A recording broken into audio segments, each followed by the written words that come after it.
Dans cet épisode, Bienvenue dans mon repère. Adam et Jamie ouvrent leurs archives pour vous montrer leurs plus belles gaffes. Ils vont lever le voile de mystère qui entoure les coulisses de l'émission. Allez, viens. Et dans cet épisode spécial, nos amis vont laver leur linge sale en public. Il ne se rend même pas compte de la moitié de ce qu'il fait. Ouvrez grand les yeux, voici les coulisses des Mythbusters. Qui sont les Mythbusters? Il me manque un sourcil. Adam Savage Je rejette votre réalité et la remplace par la mienne. et Jamie Heineman. Fais coin. Jamie n'est pas un mauvais génie. À eux deux, ils ont plus de 30 ans d'expérience dans le domaine des effets spéciaux. Est-ce que ça s'arrêtera un jour? Ils ne se contentent pas de recenser les mythes, ils les mettent à l'épreuve.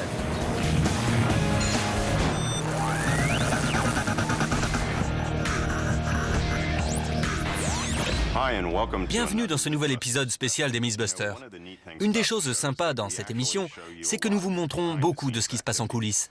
Et au montage, nos disputes, nos accidents, nos erreurs ou les expériences qui ratent sont systématiquement gardées. Mais aujourd'hui, nous allons plus loin, en vous révélant tout ce qui se passe en coulisses, avec de nombreuses séquences inédites, des gaffes et des interviews de Jamie, de moi et de toute l'équipe. Bienvenue dans les coulisses des Mythbusters. Pour commencer, la science, vue par les Mythbusters. N'essayez jamais de faire ça, à moins d'animer votre propre émission. Mythbusters est une émission scientifique un peu particulière. C'est notre métier. Je crois que ça marche. Adam et Jamie sont des bricoleurs expérimentés. Ils inventent toutes sortes de machines et de gadgets, même en dormant, mais ce ne sont pas des scientifiques pour autant. Jamie, penses-tu que l'hypothèse que nous sommes en train de tester est vraiment plausible? Non. Les Mythbusters abordent la science du point de vue de l'ignorance collective, et surtout de l'ignorance collective de Jamie, de moi-même et du producteur. Démonter un mythe est un combat, c'est tout l'intérêt de la chose.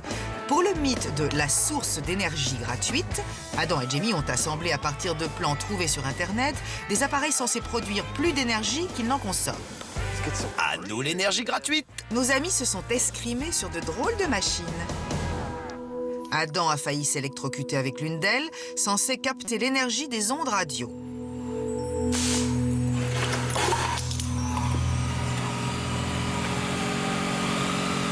Je n'aime pas trop le bruit que ça a fait. Et j'ai une drôle de fumée bleue qui sort de là. Et quand on a cette drôle de fumée bleue, l'électronique marche beaucoup moins bien. C'est comme ça qu'on apprend. Ce que les téléspectateurs n'ont pas su, c'est qu'ils ont beaucoup appris. Le premier appareil qu'ils ont tenté de construire n'a même pas pu servir pour l'émission. Voyons. Oh là, attends un peu. Alors...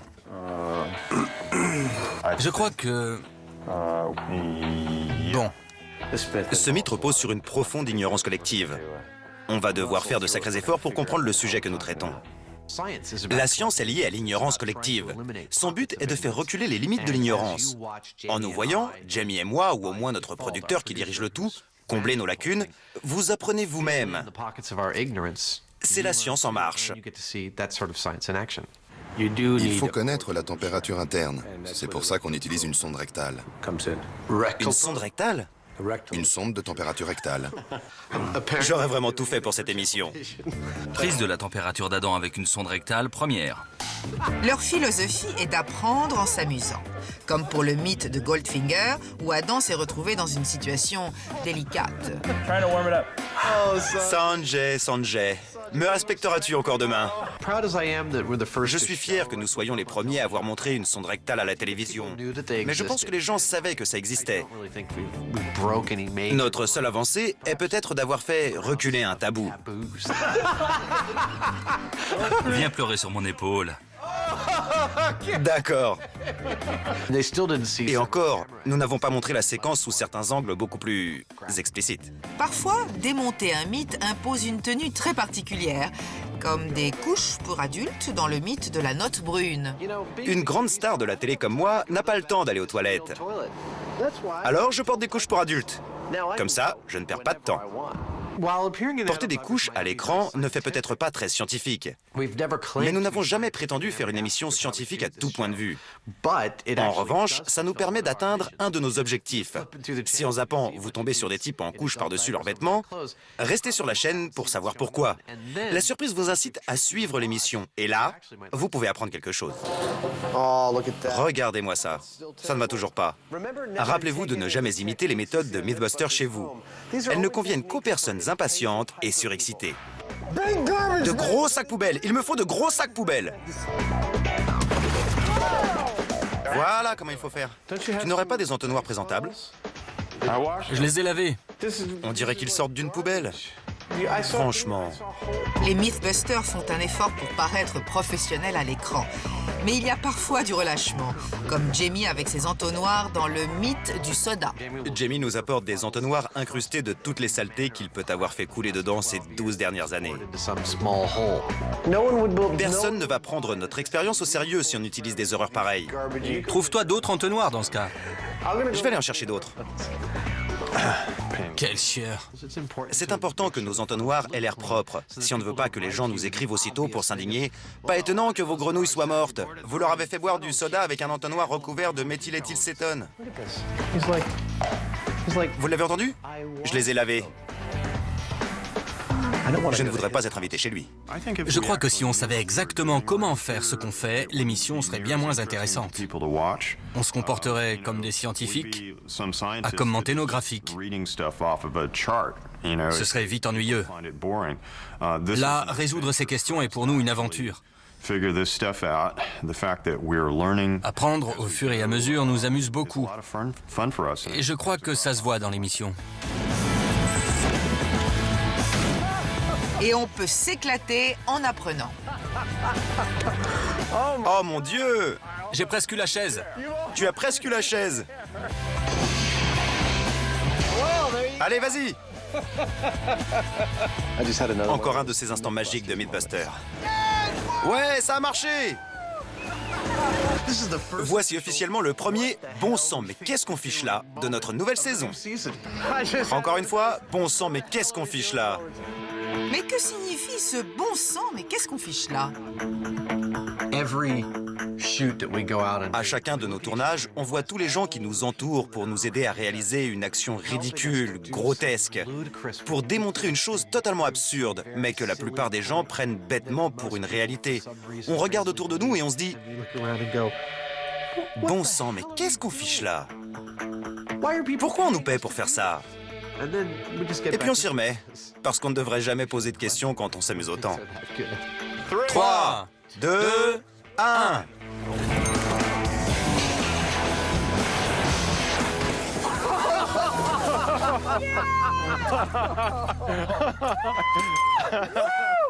Ça, c'était génial.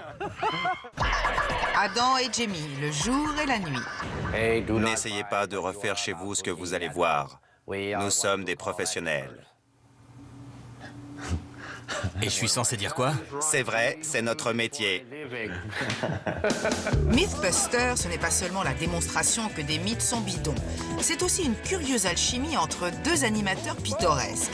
Adam et Jamie, aussi différents que le jour et la nuit. Quoi? Quoi? Tu restes juste à côté de moi pour que je ne puisse pas...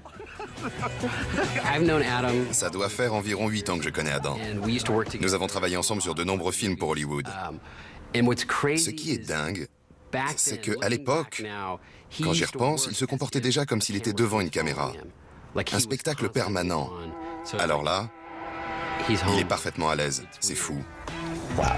J'ai vraiment l'air gros allongé comme ça. Depuis mon accident, j'ai beaucoup plus de mal à animer l'émission. C'est un véritable pitre. Dès qu'il y a une blague à faire, c'est lui qui l'a fait. Bien sûr, on essaie de rivaliser de temps en temps, mais Adam est imbattable. Je ne vais pas te porter. Laisse-moi tranquille. Jamie est une vraie machine. Pas mal pour un gars de 75 ans. Il a une force incroyable. Je crois que c'est pour ça qu'il adore construire des robots.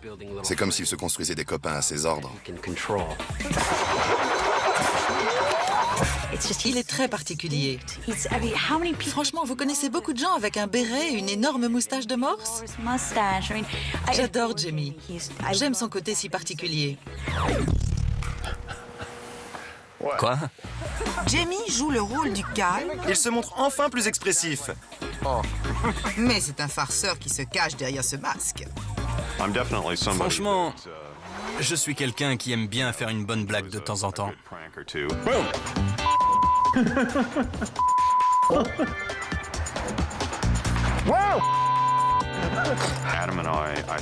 Adam et moi, il y a un certain temps, sommes arrivés à la conclusion que ce ne serait pas une bonne idée de nous faire trop de blagues l'un à l'autre.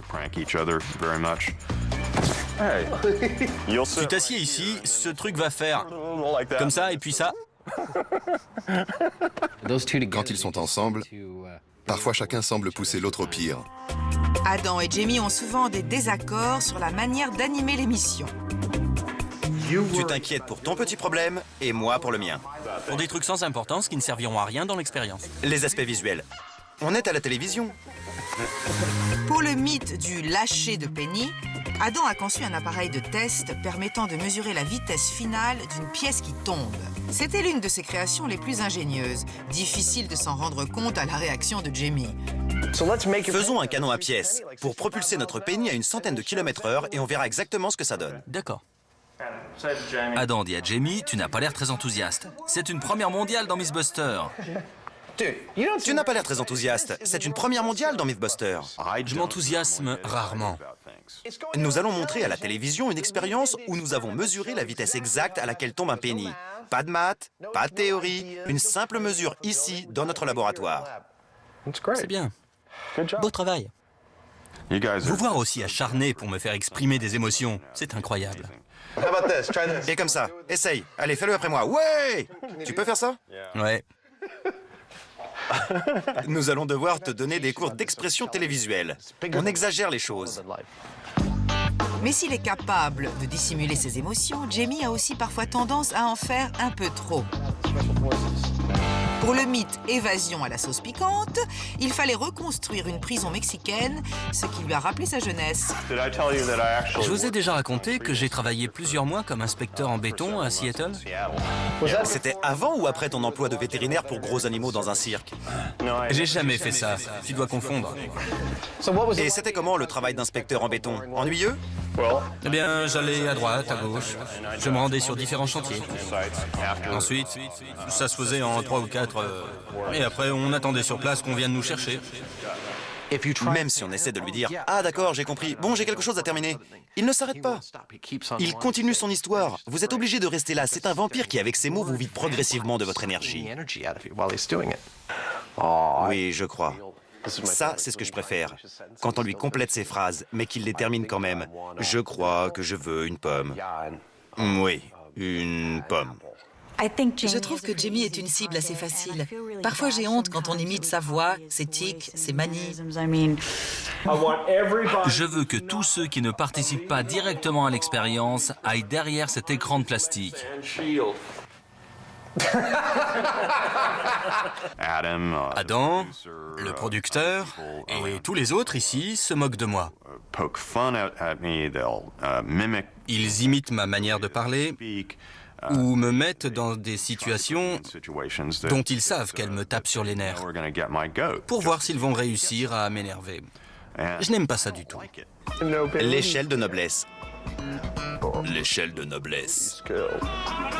Pourquoi n'imites-tu jamais Adam? Pour passer pour un imbécile? Jamie n'a pas besoin de se moquer de Adam. Vous êtes prêts? Adam le fait très bien lui-même. Je sais, mon humour tombe toujours très bas. On arrête de jouer, on s'y met. C'est tellement rigolo.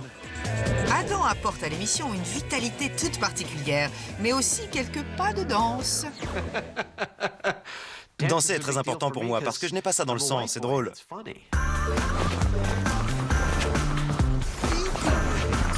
Allez, on se remue. Adam ne tient jamais en place, mais ses gestes ne sont pas toujours aussi gracieux. Ça fait partie de son charme. Une chose que j'ai du mal à comprendre avec Adam, c'est qu'il a une très bonne coordination. Il est capable de jongler, de fabriquer des choses très délicates avec beaucoup de doigté, Mais j'ai toujours envie de l'enfermer parce qu'il casse tout.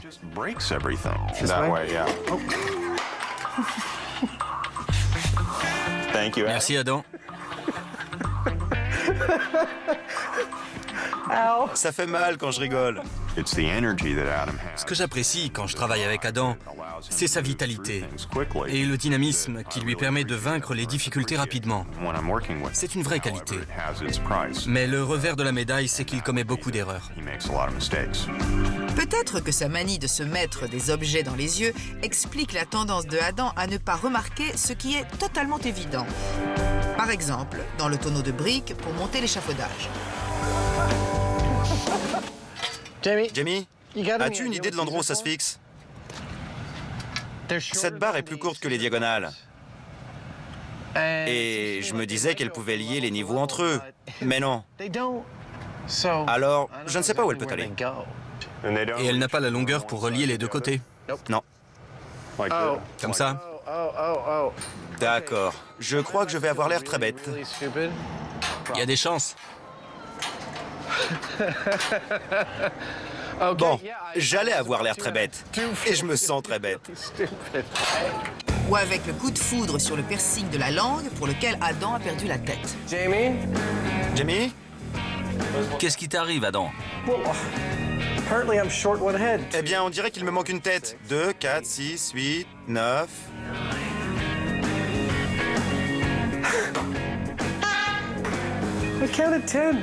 J'en ai compté 10 à plusieurs reprises. Réfléchis avant d'agir, pas après. Que font les Mythbusters pour tuer le temps? Vous savez, dans Mythbusters, nous sommes toujours pris par le temps, toujours sous pression. De temps en temps, il faut bien s'amuser un peu, sinon on risque de devenir fou. Je suis le maître du monde!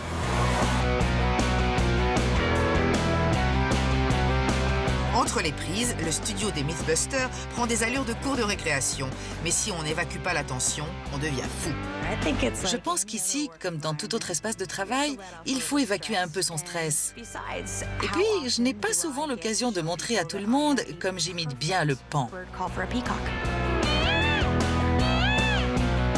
Comme le montrent ces séquences, Carrie excelle dans l'évacuation du stress.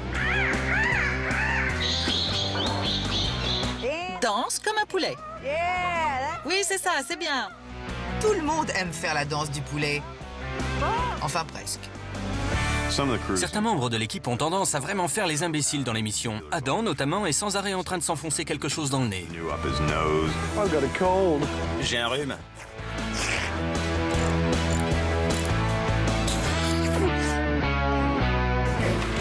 Ah, je respire déjà mieux. Ces gadgets sont fantastiques. Je fais juste des trucs amusants qu'on peut montrer entre les expériences pour retenir l'attention des téléspectateurs. Au montage, il y a toujours de quoi faire avec Adam, surtout quand il a un tonneau sous la main. Arrête, je vais être malade. Faire le clown est le passe-temps préféré de Adam. Même si ça agace franchement Jamie. On fait notre expérience là ou on fait n'importe quoi? Les rares séquences où vous me trouverez à tuer le temps, je serai simplement assis dans un coin à réfléchir. Oui, enfin... Qu'est-ce que vous dites? Je ne vous entends pas. En fait, toute l'équipe fait preuve de talent pour tuer le temps. Dégaine ton arme. Ce qui leur permet de rester sains d'esprit. Pas beaucoup de plomb dans la tête, mais bon, elle est jolie. Et de faire leur travail semaine après semaine. Allez, viens te battre. Attention les enfants, ne faites pas ça chez vous, nous sommes des professionnels. Chez les Mythbusters, la propreté est la première des vertus. Nous observons ici le Jamie dans son habitat naturel. Le Jamie préfère vivre dans un environnement extrêmement propre. Il en retire le moindre détritus dès qu'il le repère. De nos deux Mythbusters, Jamie est le plus à cheval sur la propreté. Jamie porte une chemise blanche. À voir ses mains, on le prendrait pour un mineur. Mais essayez de trouver une tache sur sa chemise.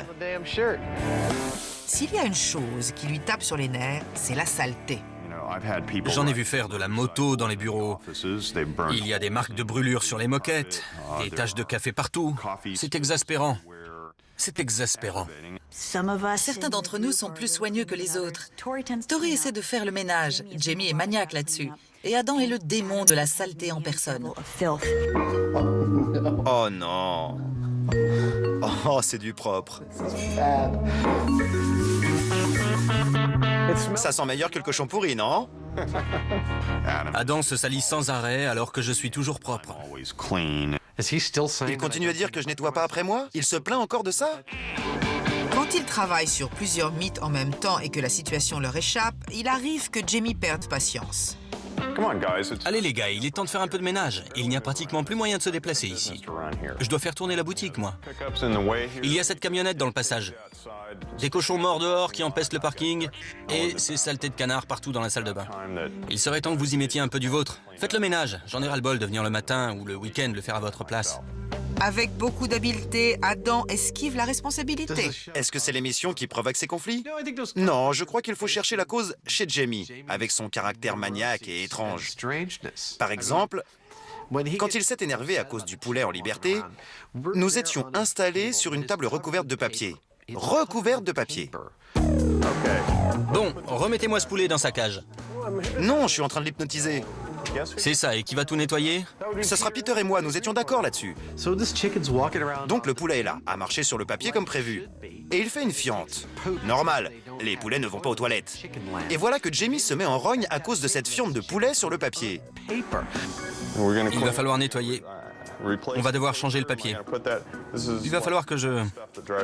C'est vraiment le genre de truc qui m'énerve, parce que je parie que c'est encore moi qui vais me retrouver à nettoyer ça. C'est toujours pareil ici. Il a mis plus de temps à râler contre nous qu'il en aurait fallu pour mettre ça à la poubelle. Maintenant, ce poulet retourne dans sa cage, sinon vous deux, vous retrouvez tout ça posé sur votre bureau demain matin. Compris? Je ne comprends même pas ses raisons quand il s'énerve pour des broutilles comme ça. Il paraît que cela révèle notre total manque de respect pour son atelier. Jamie va arriver. Qu'est-ce qui se passe ici? Il va piquer sa crise. Tu as fermé les portes de séparation de l'atelier? Non. Eh bien, va me fermer ces satanées portes. Qu'est-ce que j'avais dit? Qu'il allait dire ça exactement. Ce n'est qu'un diffuseur de fumée. Oui, mais elle se diffuse partout. C'est de la fumée artificielle. Christine, peux-tu fermer les portes puisque cet abruti ne veut pas? Je le fais marcher et il explose. Voilà ce qui peut arriver quand on nettoie pas l'atelier. Maintenant, nous allons sûrement voir cette petite séquence stupide avec Adam qui me cherche. Il porte ma chemise blanche, ça m'énerve et tous les autres trouvent ça drôle. Comment a-t-il deviné?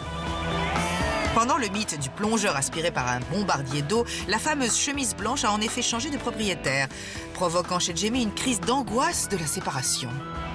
Comme ça, je me différencie de Jamie. Suivez-moi. Pourquoi tu portes une chemise blanche, Jamie? Je porte une chemise blanche parce que c'est toujours ce que je porte. Qu'est-ce que tu fais? C'est ta chemise? Que fais-tu avec mes affaires? Pourquoi t'as pas ta chemise blanche? T'es censé te différencier avec. Du coup, il faut que je la porte. C'est ta chemise? Fais l'imbécile avec tes propres vêtements. Enlève-la et remets-la où tu l'as prise. Je vais t'écraser.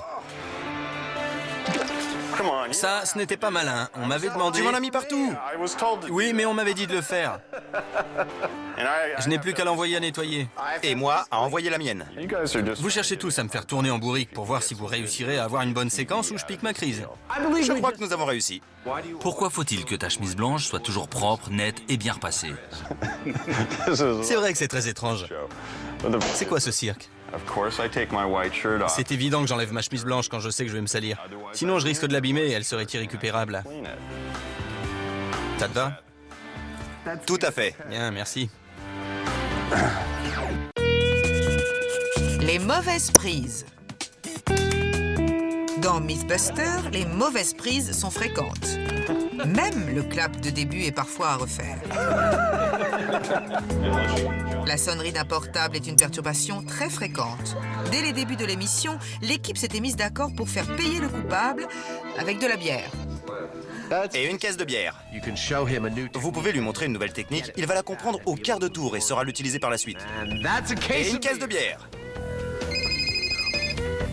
Qui diable peut m'appeler? Je ne peux pas répondre.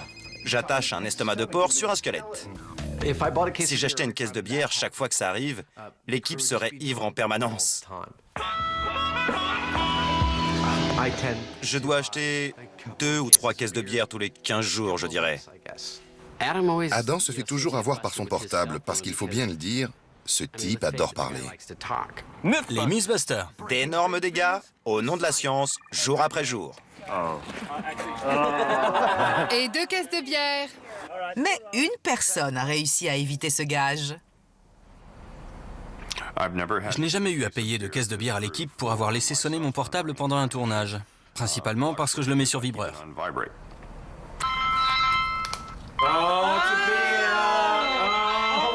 Bizarre. Et une caisse de bière. Et une caisse de bière, une. Allô? Les accessoires aussi sont source de problèmes. Un penny en moins. Il me reste un. 3, 2, 1... Comme un coup de sirène Je croyais que j'attendais ton signal. ou un iguane. En fait, de nombreuses légendes urbaines impliquent des animaux. Ce qui est très bien. Mais où tu vas, Spot? Ou un mannequin. Je te baptise Buster 2.0. Ou un iguane. Je me suis déjà suffisamment battu avec des animaux. Vous voyez le genre? Je te baptise Buster 2.0. Tu crois que je vais encore réparer sa tête? Où est-ce que tu vas, Spot? Ça a marché. Je te baptise Buster 2.0. Et parfois, c'est la nature qui s'en mêle, comme pour le mythe de l'astronaute de la dynastie Ming. Les dieux sont en colère. La fusée a fourni pas mal de poussées, Jamie. Et ensuite? Ou encore, Tori intervient comme pour le ventilateur de la mort. Bon sang! Regardez ce que j'ai trouvé. Tu m'as fait peur. On peut observer toute l'expérience depuis cette fenêtre. Dans le mythe du lâcher de marteau, l'idée de Adam pour la bande-annonce de l'émission a échoué. Tu devrais t'agenouiller ici, dire « dans un instant » et là je sors.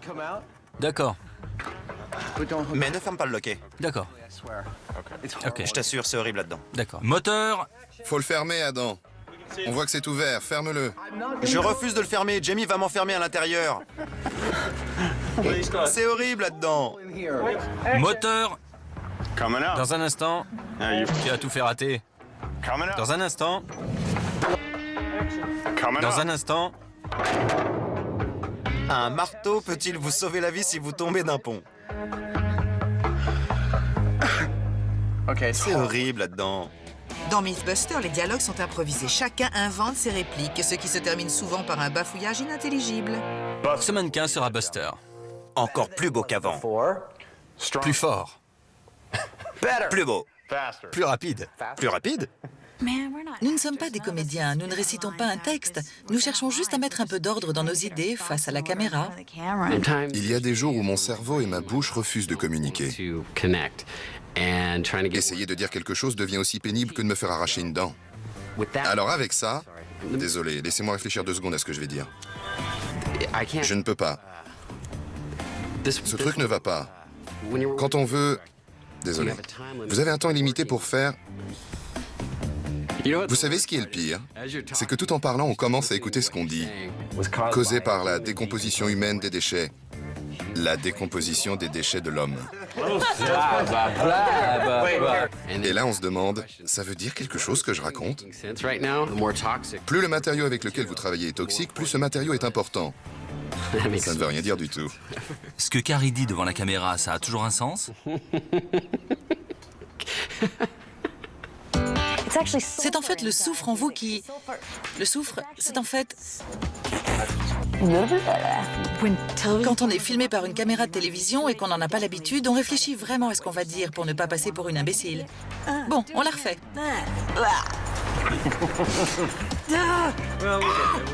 Ça avait du sens. C'est pour ça que j'aime Carrie. Elle a un caractère très particulier, bien à elle. On a des pierres, On doit les faire tailler? on vient voir les experts. Oui. Quant à Jamie, c'est toujours sa langue qui le conduit à la faute. Enfin bon, blablabla, Il a un talent inégalable pour rater une réplique. avec ce qui me servira de... Je suis très reconnaissant aux monteurs de donner en général une bonne image de moi. Et j'espère que ce sera aussi le cas dans cet épisode. Peu probable. Voici le maître à l'œuvre. Désolé. Résumez Jamie en 2 phrases. Mais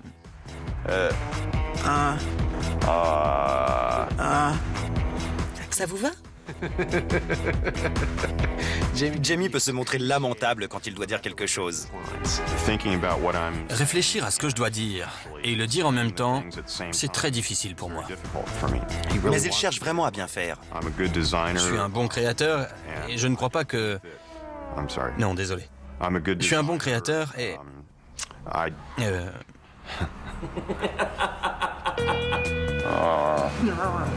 Et... Alors... Et... Enfin, plutôt... Désolé. Vous comptez en faire des tonnes, là-dessus, au montage? Avec des minutes et des minutes de bafouillage?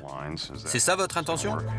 Exactement. Enlève ses câbles, retire-en les gaines et utilise seulement celle-ci. Oui.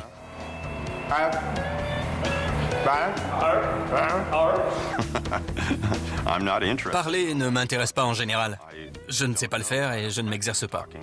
Je crois que c'est bon. On peut y aller? Je crois que c'est bon, on peut le tester maintenant. Je me fiche de savoir si c'est sympa ou pas de finir ses phrases devant la caméra.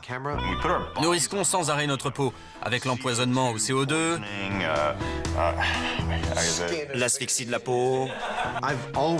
Ça fait 10 ans que je complète ces phrases devant ou sans caméra. et nous faisons tous ces efforts pour... Parlez. Terminer mes phrases, c'est une invention d'Adam. Je ne crois pas qu'il se sente fréquemment obligé de le faire. Jamie, j'ai compris. Ce qui t'embête, c'est que nous mettons sans arrêt notre vie en danger avec l'asphyxie de la peau, l'empoisonnement au CO2 et autres risques biologiques. Mais on n'en voit qu'une partie dans les émissions. Tu veux parler par exemple du supplice chinois de la goutte d'eau?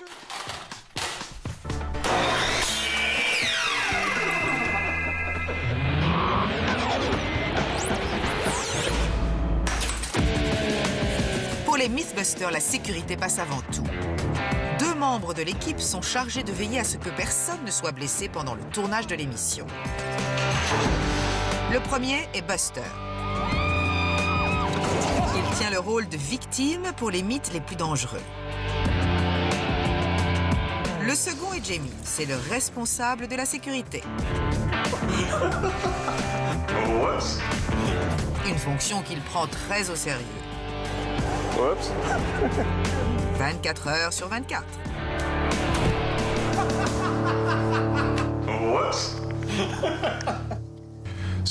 La sécurité n'est vraiment pas prise à la légère dans Mythbusters. Nous sommes conscients que nous nous exposons sans cesse au danger et nous tenons à tout faire pour le minimiser. Bon, peut-être pas tout à fait tout. Jamie a fort à faire pour prévenir les risques d'accidents sur le tournage.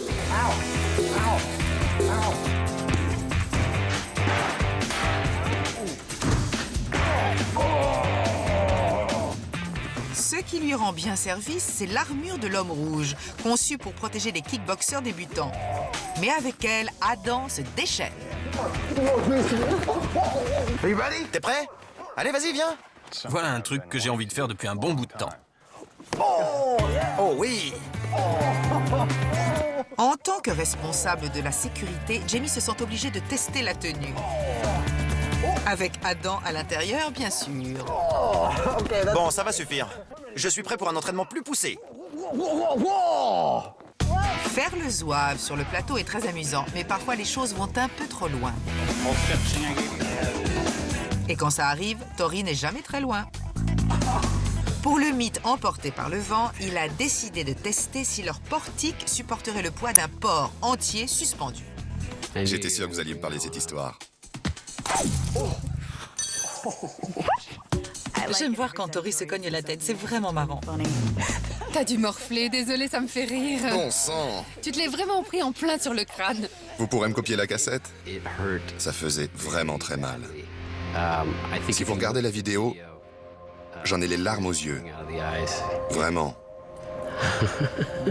Et qu'avais-tu en tête quand tu as essayé de sauter avec un vélo qui n'était pas fait pour par-dessus le petit chariot rouge de Jamie? Il n'avait pas dû y réfléchir beaucoup, vu ce qui s'est passé alors. Fais-nous un truc vraiment épatant ce coup-ci.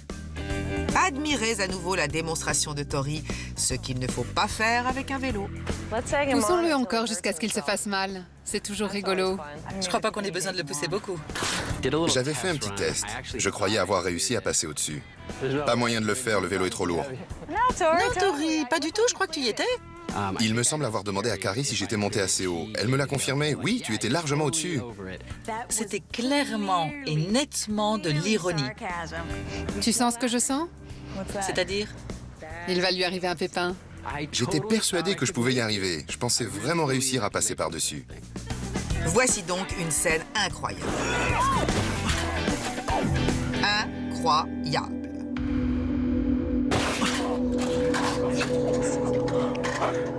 J'ai rien. J'ai du mal à croire que tu l'aies fait. Belle cascade, non? Carrie prend toujours bien soin de moi. Mais ce coup-là, elle m'a vraiment énervé, c'est clair. Et maintenant, ça chauffe. Attention, prouver qu'un mythe est bidon peut être mauvais pour les nerfs. Ça me paraît dingue, ça. On trouve vraiment tout et n'importe quoi dans ton atelier. Mais rien pour les attacher ensemble. Quand la pression monte, les esprits s'échauffent. La ferme. Toi-même. Voir nos amis perdre leur calme est tellement amusant. En gros, ton instinct te dit que ça n'explosera pas. C'est ça. Mais si ça arrive, on est tous morts. Je perds mon calme sans arrêt dans cette émission. C'est parti, mon kiki. Sur le plateau, les caméras tournent sans arrêt. Donc, quand quelque chose ne va pas, en général, c'est filmé. Allez, allez. Non, non, non. Dans le mythe du coup de foudre, Adam a vu rouge parce que l'emballeuse sous vide fonctionnait mal. Le joint d'étanchéité de ce fichu cadre est vraiment nul. Je me réduis les doigts en charpie avec cette satanée machine. Je n'ai jamais vu une emballeuse sous vide fonctionner de façon aussi stupide que celle-ci. Livre-nous le fond de ta pensée. Je déteste ce cadre. Il me réduit les doigts en charpie. Une machine un peu mieux conçue. C'est tout ce que je demande. Ça va t'endurcir les doigts, ça te fera du bien. Mes doigts n'ont pas besoin d'être endurcis. Améliore plutôt ta machine. S'il y a quelqu'un qui réussit bien à mettre Adam hors de lui, c'est Jamie. Il n'a pas son pareil. Ça fait si longtemps qu'ils travaillent ensemble et ils ont une sorte de relation d'amour-haine. Cela s'est bien vu quand Jamie s'est emporté avec un transformateur de clôture électrique. Qu'entends-tu par là? C'est mon manque de... Ce n'est pas drôle du tout. La fois où Jamie a essayé de m'électrocuter, on a eu un aperçu de son véritable caractère. Franchement, quand il se met vraiment en colère, il a un peu la mentalité d'un gamin de 12 ans qui pique une crise. Ce n'est pas très prudent de le faire sur quelqu'un d'autre. C'est très bien de s'amuser, mais si tu fais l'imbécile avec, ça n'a plus rien de drôle. Une autre blague avec ce type de matériel a vraiment mal tourné dans le mythe de l'électricité de l'Antiquité. Vous n'avez pas branché le transformateur de clôture dessus, hein? On aurait dû. Ça aurait été une bonne idée. Je suis presque sûr que vous ne l'avez pas fait. Les apprentis Mythbusters n'ont pas avoué que l'arche était en fait électrifiée. Peu importe où je la touche. Je pense. Ça ne devrait pas avoir de... T'as senti Dieu? Vous l'aviez vraiment électrifié? Oui. Difficile de dire à quel point ça a mal tourné. Je me suis jamais senti aussi mal à l'aise. Lui et moi, nous sommes de grands amis. J'ai franchement le sentiment de l'avoir trahi en le laissant s'électrocuter. Je vous abandonne quelques minutes. Et ce n'était pas drôle. Après coup, bien sûr, nous en rions tous. Mais ce jour-là, il était vraiment fâché. Non, laissez-moi tranquille. Les disputes entre apprentis Mythbusters sont rares. Les plus belles crises éclatent entre les deux animateurs, Adam et Jamie. Franchement, je trouve ça stupide. On perd notre temps. Pour le mythe des sables mouvants, il fallait trouver un moyen de remplir d'eau un réservoir de près de 8000 litres. Adam proposait d'y aller à la lance à incendie. Mais continuons à ne rien risquer par excès de prudence et perdons notre temps. Puisque t'es radin, libre à toi. Je te donne juste mon opinion là-dessus. Je ne t'envoie pas bouler quand tu donnes ton avis. Je te dis juste que je pense que... T'as envoyé promener chacune de mes propositions, l'une après l'autre. Tu parles, jusqu'à ce que je ne le supporte plus et qu'on fasse comme bon te semble. C'est ça, fais une colère. Là, je suis bon pour t'entendre râler tout du long. Pendant tout le temps que ça va mettre à se remplir. Un autre désaccord s'est exprimé lors du mythe du sauvetage aux balles de ping-pong. Adam n'avait pas confiance dans le tuyau à balles de Jamie. Je n'aime pas quand on se lance dans quelque chose sans prendre de précautions. Arrête de pleurnicher. T'es carrément buté parfois. Et toi, t'es toujours en train de te plaindre. Tu veux perdre du temps sur des conneries. Débrouille-toi. On l'a testé, ça fonctionne. Arrête de râler et va prendre un biscuit. Ce n'est pas une boutade. Jamie est persuadé que le taux de sucre influence leur humeur. Quand je dis à Adam qu'il a besoin d'un biscuit, c'est vraiment ce que je veux dire. Adam se dépense à fond dans tout ce qu'il fait. Là, en face de la caméra, t'es en train de m'avouer que t'as tout raté. C'est ça. Une fois de plus. C'est l'heure de la journée où Adam a encore besoin d'un biscuit. Au lieu d'aller manger un morceau, il continue jusqu'à se sentir mal. Et là, il craque. Je crois que j'ai besoin d'un biscuit. Il faut souffrir pour réussir. Je n'aime pas voir les gens se faire mal. En fait, ce n'est pas vrai. J'aime beaucoup voir Adam se blesser. Il est très doué pour ça. Un véritable Charlie Chaplin. Aucun doute là-dessus. C'est un talent inné chez Adam.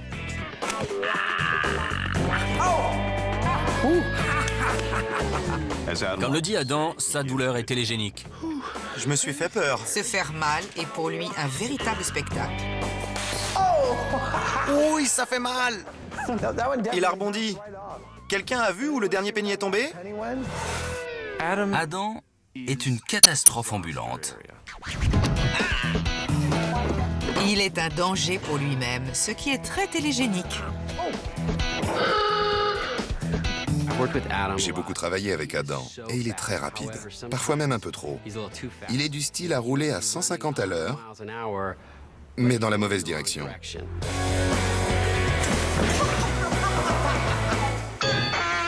Il n'y a rien de plus drôle que de voir quelqu'un d'autre se prendre un gadin.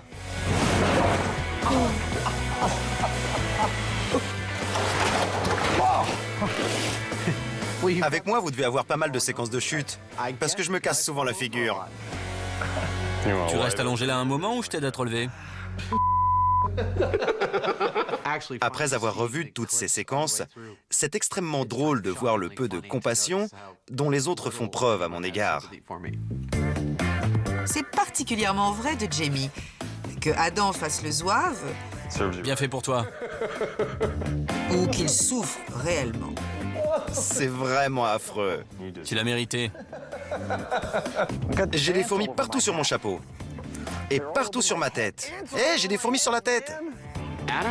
Adam se fait mal sans arrêt, parce qu'il lui arrive d'agir avant de réfléchir.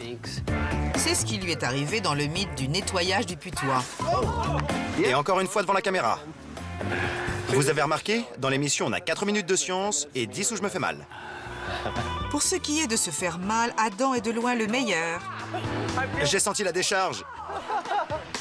Dans le mythe du canon statique, il s'est transformé en véritable fakir, montrant ainsi que la douleur peut être très joyeuse. J'ai trop d'électricité statique dans les bras. Ceux qui regardent souvent notre émission reconnaîtront ici une séquence du générique. Ça va. J'ai perdu un sourcil, non? Regardez bien l'expression de Adam. Il me manque un sourcil? Et un paquet de cheveux aussi. Tu rigoles? Oh la vache! Non, c'est bon. Tu n'auras plus l'air bizarre d'ici un jour ou deux. Cela prouverait-il que le seul moyen de lui faire vraiment mal, c'est de blesser sa fierté? Je sais bien que je donne l'impression d'être blessé dans ma fierté parce que je me dégarnis. Pas du tout. En fait, je m'inquiétais de ne pas pouvoir tourner, par exemple, à cause de ces larges zones brûlées sur ma tête. C'est une explication louable, mais ce n'est pas tout à fait vrai. J'ai un rendez-vous demain. Ça va encore, tu sais. Tout ça au nom de la science. Enfin, c'est sûrement une des choses les plus stupides que j'ai jamais faites.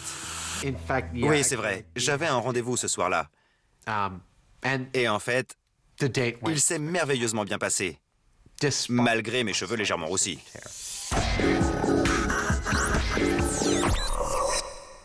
Alors, qu'est-ce que l'équipe a pensé de ces coulisses des Mythbusters? J'ai l'impression d'être vraiment passée pour une idiote dans cette interview. Ça m'a amusé et en même temps, c'est un peu troublant. J'espère que les gens se rendront compte de toutes les épreuves que je dois surmonter. Est-ce que je vous embête pendant que vous parlez? Je pense sincèrement que, à me voir, les gens éprouvent de la sympathie pour moi. Ils se disent que je suis comme eux parce que je rate tout ce que je fais. Et nous en avons la preuve par l'image. Je n'ai rien.